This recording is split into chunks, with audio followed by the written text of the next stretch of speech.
Hello guys, मैं और मेरा दोस्त जा रहे हैं आज इस्कॉन टेम्पल।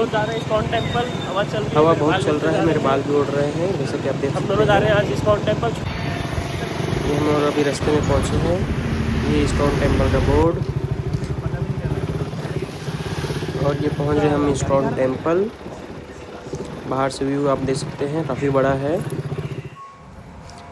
यहाँ गाय कुछ बैठे हैं, आराम कर रहे हैं। ये मंदिर के अंदर का सीन है। बाहर साइड में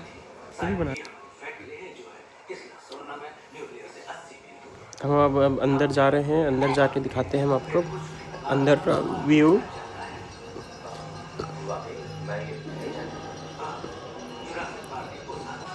आप देख सकते हैं मंदिर काफ़ी खूबसूरत और शांति प्रिय है। काफ़ी बड़ा है अंदर से भी मंदिर।